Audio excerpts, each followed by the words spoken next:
Bismillah. Atas usia. Fa idza jaa ajaluhum la yastakhiruna sa'atan wa la yastaqdimun. Jika telah tiba ajal, qul yatawaffakum malakul mautil ladzi wukkila bikum. Ya. Mata itu kata kerjanya, mata yamutu mautan. Ya. Mata yamutu mautan. Innal insana lafi khusr illa alladhina amanu wa amilus shalihat. Nih, may yaqulu rabbana atina fid dunya hasanah wa fil akhirati hasanah wa qina adzabannar. Dan di antara mereka banyak katanya hasanah. Dan di akhirat bisa dilihat hasanah itu ya Allah, sehingga mengantarkan kami pada rahmat-Mu dan memasukkan dengan rahmat itu ke dalam surga-Mu. Ya, berjumpa dengan Rasulullah sallallahu alaihi wasallam. Amin. Kan? Nah, kalau seorang meninggal terputus semua peluang ini. Ya, jadi nggak bisa ngerjakan hasanah lagi. Tapi ada rahasia. Kata Nabi, ada 3 amalan yang kalau dikerjakan, Masya Allah, ini yang sudah meninggal nggak bisa ngerjakan lagi, tapi hasanahnya tetap mengalir, pahalanya tetap mengalir, ngalir. Dan diantara yang 3 itu Nabi menyebutkan, perhatikan kalimatnya, idza matal insanu aw idza matal abdu inqata'a sa'iru amali illa min 3, ya, atau illa min 3. 1, shadaqatin jariyah, sedekah jariyah, ya.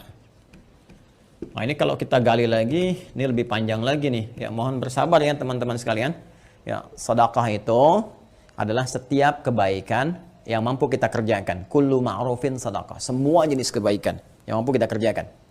Nah, sedekah dibagi pada 2 bagian.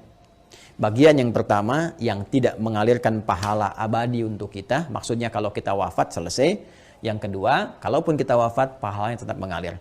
Seperti apa yang dimaksudkan 2 keterangan ini dan bagaimana saudara kita ya Faisal, semoga Allah rahmati beliau dan ibundanya serta keluarga besarnya bisa memaksimalkan ini untuk memberikan yang terbaik pada ibundanya. Nanti kita lihat setelah menunaikan salat Isya berjamaah.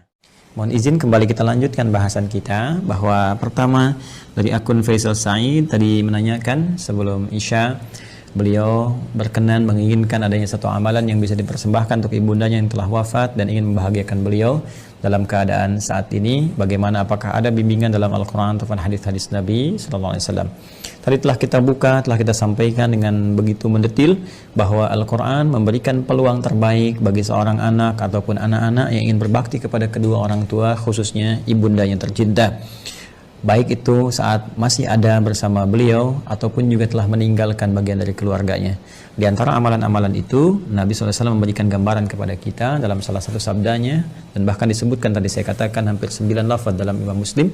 Ya, Nabi SAW menyampaikan, qala Rasulullah SAW, idza matal insanu, jika manusia yang telah beraktivitas itu dari mulai bangun tidur sampai dengan tidur lagi, kedatangan maut, ya, tiba kemudian ajalnya, in qata'a sa'iru amalih, maka dengan wafatnya itu, dengan datangnya maut itu, terputuslah kemudian seluruh peluang aktivitas-aktivitas yang telah ia kerjakan, yang sebelumnya telah ia tenun. Sudah tidak ada lagi kesempatan.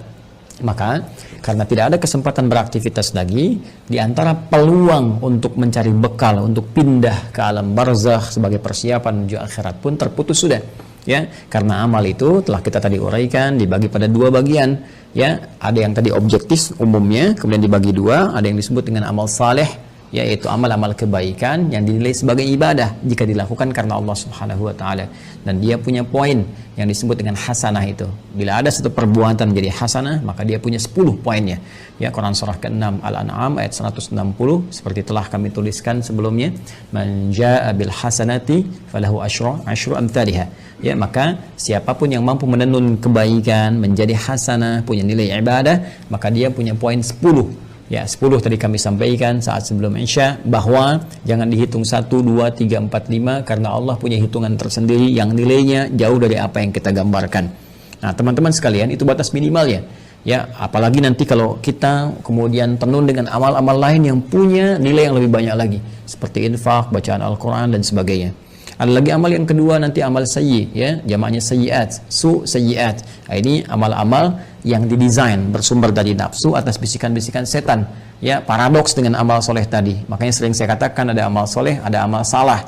Yang baiknya amal saleh, yang jeleknya amal salah. Amal salah ini sepanjang kita hidup mesti kita koreksi, kita benarkan, ya, lewat jalur yang disebut dengan taubat. Ya, supaya dengan jalur taubat ini dihapus nanti yang jelek-jeleknya sebelum kita wafat, ya dihapuskan catatannya, diperbaiki kemudian oleh amal-amal kita atas petunjuk dan izin Allah Subhanahu wa taala. Kita tutup itu dan isi dengan hal-hal yang baik sehingga di ujungnya, di ujung kematian kita menjadi baik.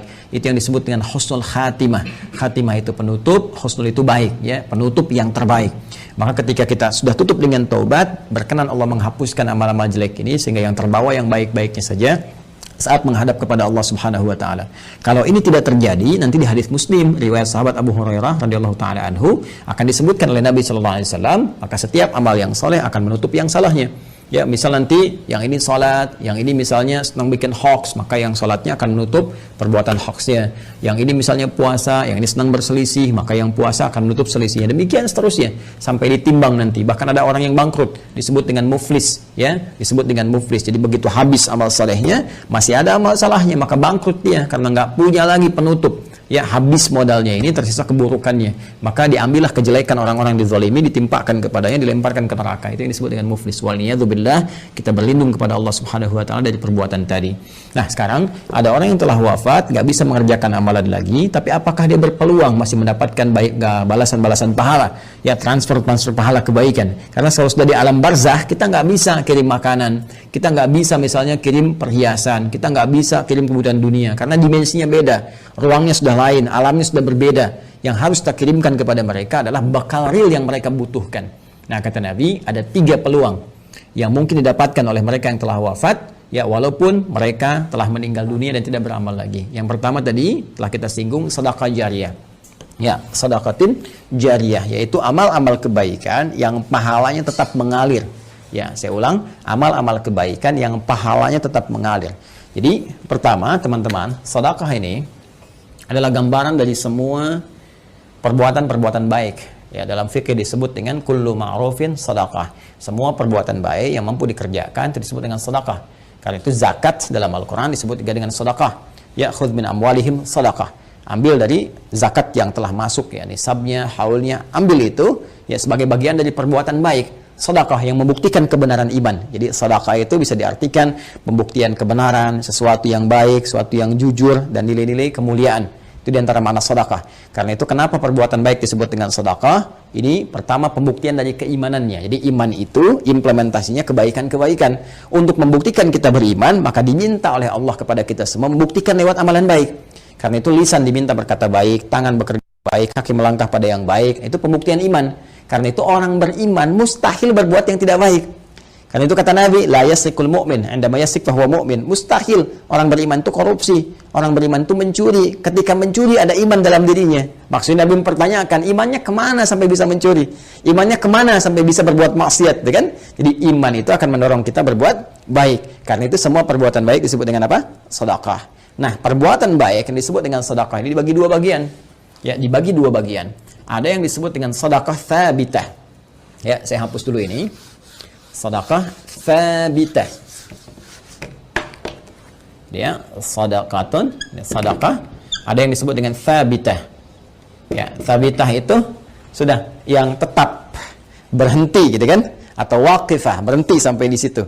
Ya, berhenti saja sampai di kehidupan dunianya. Maksudnya apa? Saat dia beramal di dunia, saat hidup dituliskan pahalanya. Tapi ketika wafat selesai, waqifah, tsabitah, berhenti sampai di situ saja. Dalam konteks kehidupan dunia saja. Saat dia beramal. Jadi saat dia hidup di dunia, kemudian misalnya dia salat nih. Ya, si A misalnya salat.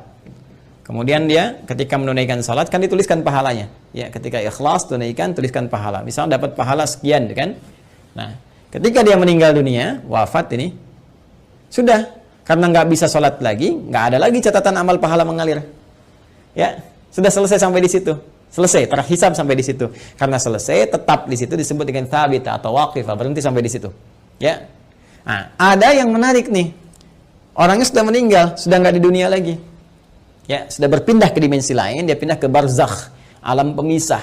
Ya, disebut dengan alam kubur. Terpisah dia dengan dunia tapi belum sampai ke akhirat. Ya, alam pemisah antara dunia dengan akhirat disebut dengan barzakh. Ya, baik. Ketika berpindah kepada barzakh ini, nggak ada peluang amal lagi. Tapi yang menarik, walaupun dia nggak mengerjakan amalannya, pahalanya tetap mengalir. Nah, mengalir dalam bahasa Arab disebut dengan jara yajri, jarian wa jariyatan. Ya, maka karena ini sifatnya ada muannats-nya disebut dengan jariyah. Jariyah. Ya. Baik. Ini apa namanya? Sifah dan mausuf ya, disifati sedekah. Ya, sedekah, perbuatan-perbuatan baik jariyah yang pahalanya terus ngalir sampai kehidupan berakhir. Ya, sampai hari perhitungan tiba, kiamat terjadi, ya, perhitungan pahala, baru kemudian di situ hitungan dikumpulkan keseluruhan, disebut dengan hisab. Ya, disebut dengan apa? Hisab. Jadi sepanjang kiamatnya belum terjadi, kemudian belum terputus kehidupan dunia keseluruhannya, maka terus saja ngalir di pahalanya, ngalir, kumpul, masya Allah, walaupun orangnya telah meninggal dunia. Nah, ini sedekah jariyah ini punya dua sumber. Ya. Untuk mempercepat, punya dua sumber. Sumber pertama adalah kebiasaan amal soleh yang dikerjakan oleh orang yang meninggal tadi sebelum dia wafat. Jadi sebelum dia wafat, dia punya kebiasaan beramal. Ya, yang amalan ini setelah dia wafat pun masih ada tuh. Ya, merambat peluang amalannya sehingga pahalanya terus mengalir kepada yang bersangkutan. Apa di antara contohnya misalnya? Contoh misalnya yang bersangkutan sebelum meninggal dunia pernah misalnya menyumbang untuk kepentingan di masjid. Masya Allah misalnya sedang ada perbaikan masjid, kan? Lalu disumbangkanlah untuk bikin keran wudhu misalnya. Masya Allah, walaupun orang yang meninggal, keran wudhunya masih ada, dipakai orang. Setiap dipakai, mengalir, pahala terus mengalir. Sepanjang itu ada. Karpet masjid misalnya kan, disumbangkan, dipakai terus, walaupun orang yang meninggal, tetap pahalanya mengalir. Ngalir. Masya Allah. Pesantren, pembangunan, tadi ada beberapa informasi yang saya sampaikan terkait update, nanti di akhir saya tegaskan kembali ya. Masya Allah misalnya bikin pesantren untuk ahli Al-Quran, bahkan misalnya ada mushafnya ya, kan kita buka juga tuh wakaf untuk mushafnya, untuk perangkat hafalan, itu Masya Allah setiap yang menghafal dapat pahalanya. Makanya saya sering katakan kalau beramal kita mesti cerdas, dengan modal sekecil-kecilnya dapat keuntungan sebanyak-banyaknya ya. Contoh misalnya kita punya uang 50.000 nih, kita bisa punya banyak pilihan untuk beramal saleh. Tapi kalau kita bisa gunakan 50.000 misalnya untuk sedekah jariyah, saya punya pos uang misalnya 50.000 nih. Saya pengen jadi pahala di hadapan Allah. Mana yang akan saya gunakan? Maka Anda bisa melihat dengan bijak. Anda mau pilih mana yang thabitah, waqifah, berhenti sampai di situ. Misal Anda berikan makanan, kasih misalnya orang butuh untuk makan supaya energi dia ada. Dia makan tuh, dari energi itu dia pakai untuk sholat misalnya. Ya, dia akan gunakan untuk sholat seketika ketika energinya selesai pahala Anda. Kan? Anda gunakan beli mushaf, misal dapat 2, Anda berikan ke penghafal Quran. Masya Allah, penghafal Quran menghafal Quran menggunakan mushaf Anda. Demi Allah saya katakan, penghafal Quran itu nggak ada yang baca sekali. Ya, alif lam mim, dzalikal kitabu, bukan menghafal. La raiba fi, dzalikal kitabu la raiba fi, hudal lil muttaqin, dzalikal kitabu la raiba fi, hudal lil muttaqin. Saya mau tanya pada Anda, berapa kali dia mengulang? Berapa kali dia mengulang-ulang? Dan yang paling dahsyatnya, bukankah bacaan Al-Quran itu dinilai berdasarkan hurufnya? Bukan ayatnya. Bukan jumlah ayatnya, tapi jumlah hurufnya. Man qara'a harfan min kitabillahi falahu 10 hasanat. Siapa yang membaca satu huruf saja dari kitab Allah, dia mendapatkan setiap hurufnya 10 kebaikan. Dan berapa banyak pengulangan disebutkan oleh penghafal Al-Quran. Jadi dengan modal 50.000 itu berapa banyak pahala dapatkan. Nah, kadar Allah, si A ini misalnya dapat 2 orang nih. Si A dengan si B sudah hafal dia dua-duanya.